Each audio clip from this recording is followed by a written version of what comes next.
Legends Limited Super Saiyan 2 Gohan is just better. Usually I would make a video saying who is the better unit, this unit or that unit. In this case, it's Gohan versus Goku and Hit, but it's an absolute no diff. How good Gohan is just unfathomable, and honestly there's no real need to go into it in major detail as if there's actually a conversation. Gohan is leagues ahead of Goku and Hit. However, for those guys that don't believe it for whatever reason, but also for those people who are questioning his longevity, I think there's still a purpose in making a video like this. So instead of going through it as if it's an unknown factor, I'm gonna tell you straight up, Gohan is better. But why? And also, if in time, the results could potentially change. In the comment section, if you disagree for some reason, which I can't imagine you do, let me know why. But also, once you get to the end of the video, give me your thoughts on the longevity regarding these part 2 units. Also bearing in mind that in 2 weeks, we're going to get a part 3 Ultra, and that Ultra will very likely power creep the game even more. Part 1 already did so much damage to the rest of Dragon Ball Legends, and part 2 is making the part 1 units feel like they're already weak, so I can only imagine what part 3 is gonna do. But let's get into talking about Gohan, Goku and Hit, and the meta in general. So I think it's really important we break down what we're dealing with here when we're talking about Super Saiyan 2 Gohan, because they put so much into this unit for no reason. The fact that he's even just a random drop, we didn't expect it, there was no hints towards it, they just dropped him out of the blue. There was literally nothing hinting towards Super Saiyan 2 Gohan. Unless I'm wrong, correct me. I guess you could say the purple, but come on bro, like there was nothing else. Like there's the purple? Come on, that could have been anybody. Anyways, let's look at what we're dealing with. So generally speaking, what makes this guy so oppressive is just his damage. It's literally just his damage. So his damage off rip is 310%. You press the main ability pre-transform, so pre the revival, you get an extra 30. Now you're at 340 just for existing. Let's also not forget, if you have a Sun Family or Hybrid Saiyan member, you will also get an additional 30. Now you're at 370 just for existing already. That is outrageous. That is already power creeping the whole game just off him pressing his main ability and having one Sun Family member, which you will 100% of the time have on your team. You fill your unique gauge, you get an extra 50% for no reason. And do you know how easy it is to fill Gohan's unique gauge? It's literally 3 cards, maybe 4. Immediately, you've now gone from 370 to 420 just for existing. We're really doing a lot here, like unnecessary amounts. And now here comes some bits that are really inconsistent, but they're so overwhelming. So the green card, you get 20% damage just off the green card, and that makes you have now 440. And you can stack this, by the way, so if you stacked it, you would be at 460. But let's stay at 440 for now, but this is already outrageous. You revive, right? His allies get an extra 30%. And if I'm not mistaken, that also gets applied to himself. So that 440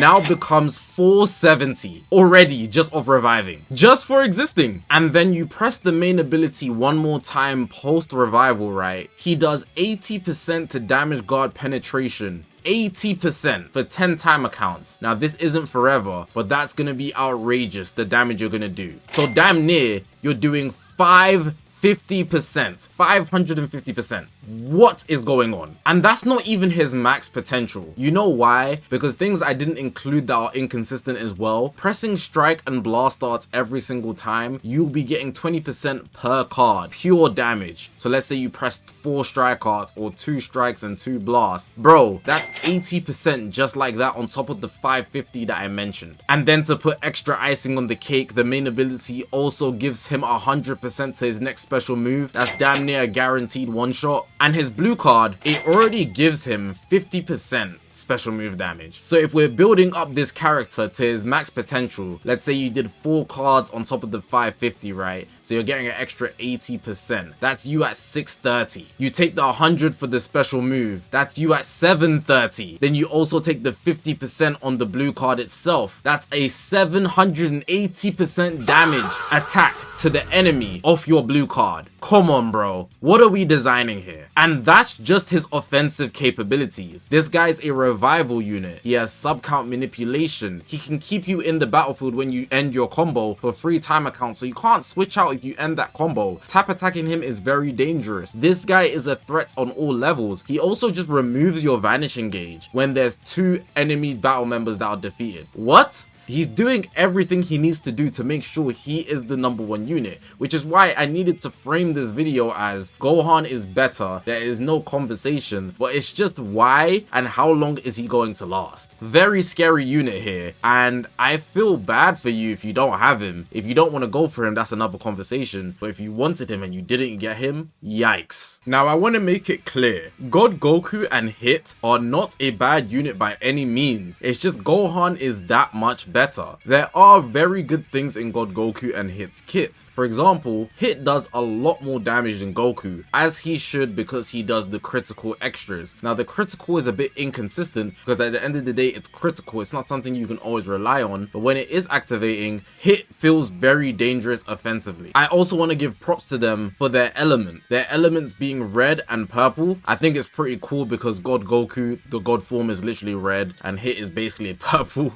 you know, but mainly because they countered the part 1 units. So if their kit was any worse, they would still have some value in the meta because they can color counter the units that exist from part 1, which is very good. Also, they gave Ultra UI a plat, so he gets countered as well by God Goku, but God Goku is not really the offensive side, but he can still do some damage output, so he's not to be underestimated by any means. And honestly, because they're an endurance unit, they also have buff cancellation. So with Gohan it's revival, so don't really need the buff cancellation, but with God Goku and Hit, they have buff cancellation, so any special moves, ultimate, awakened arts, rising rushes, the buffs will get wiped. And when there's a unit like Gohan in the meta, you kind of want to wipe as many buffs as you can so you don't get destroyed, even though it will probably still happen because that's just how good Gohan is. So overall, this unit isn't bad. They've got things to protect him defensively, they can do things offensively as well, and that's not even going through every single micro bit of their kit. They aren't a weak enemy by any means, it's just that Gohan is that much better. Like, there's good pieces here, like on the vanishing step, you're getting your switch gauge up, you can switch repeatedly, you're gonna get a lot of damage. Even their damage numbers and damage guard numbers are really good, it's just that Gohan's are much better. Now I think with any unit, longevity is really what you want to worry about. You don't want to summon on a unit and then within a week or even 2 weeks that unit is no longer viable. A lot of people are coming to me in streams saying, oh, I regret summoning on Janemba, but Janemba isn't even bad, he's just less popular and not in the greatest position right now based on how valuable the part 2 units is, and Gogeta's also holding on, and Ultra UI. There's a lot of snipers, there's a lot of threats in the meta, and other people you would just prefer to use over the likes of Janemba. So it's kind of like, if they're all good, who do you prefer using? And at that point, Janemba's at the bottom of the barrel, and that just shows how powerful so many units are right now, which you could say makes the meta good, but Gohan's obviously taking over the game. Anyways, in regards to Gohan and Goku and Hit, we look at them and we see that they're at the top of the game somewhat, if you will. We can never say how well a unit will last because we don't know what they're going to release next. So for example, if the part 3 Ultra is a green unit that can somehow nullify second lives completely on some Hakai Beerus, Revival Gohan could be doomed immediately, and we don't know that. We just don't know, we can't see the future, so we can only base it off pattern recognition as well as what we've seen in the past and then applying that to the future. So one thing that's been very consistent in Dragon Ball Legends history is endurance and buff cancellation. Second lives as well in general. Now Gohan doesn't need the buff cancellation per se because he has revival, but on the other hand, Goku and Hit, they have endurance and it can be broken through even though they have buff cancellation. How is that possible, Zakashi? Well, a unit like Gogeta, using Super Gogeta, he nullifies endurance almost all the time, so he can do it off strikes and blasts, and the buff cancellation won't kick in based on those arts cards. So in this case, while Goku and Hit are not exactly vulnerable to most units, they are vulnerable to a unit who already has a lot of value based on that unit being type advantage over the best unit in the game, which is Gohan. So I would argue that Goku and Hit would actually fall off the map a lot faster than Revival Gohan, based on him already being the top of the crop when it comes to damage output, but also being good on the defensive end, as they have similar stats anyways and the damage guard numbers in their kits. So I don't feel like Gohan has anything to worry about. I think he'll be here for at least 3 months unless they literally choose to get him out the way. Whereas with Goku and Hit, on top of being not exactly the most popular pair, they would definitely be taken out faster based on their endurance being something that can still be broken through. They're a lot weaker defensively, which is actually a shame, and offensively they're not doing as much damage as Gohan, which is also a shame. Not a bad unit again, just blatantly not as good as Super Saiyan 2 Gohan. So unless something comes out of the woodworks out of nowhere that nobody could have predicted, I'm anticipating Gohan to survive a lot longer than Goku and Hit. I wouldn't even be surprised if Goku and Hit aren't valuable by part 3, just of character choice, and depending on what the part 3 unit does. I can't say their elements or what they will do, but I think just because of unit choices, the part 3 unit will probably just take over and people will stop using Goku and Hit, because even on the first day, it still is too early to judge, but I haven't seen them anywheres, and usually on the first day, people be using everybody. I even saw Janemba on the first day in part 1. So Goku and Hit, hopefully you guys do last well. I don't want them to fall off, but it's not looking good for them, something I must say. I usually do a segment where I talk about their art card value as well, so just how good they look, but it's a very opinionated section anyways. But I literally cannot be asked, because this is not a close battle, so I don't even want to give the bonus point to say, hey man, Goku and Hit's art is pretty valid. I don't care, bro. I'm not gonna lie, Gohan is so clear that I don't care. Their animations are good though, shout out to Goku and Hit, but it's really a no diff, man. This power creep is nasty. But hey, let me know in the comment sections whose art you think is better. Me personally, I'm probably still going Gohan. But hopefully you guys did enjoy this video. If you haven't already, make sure to press the subscribe button. We're on this grind to 200,000 subscribers. I appreciate you guys for watching, man. My name is Zakashi, guys, and I will see you guys in the next one, man.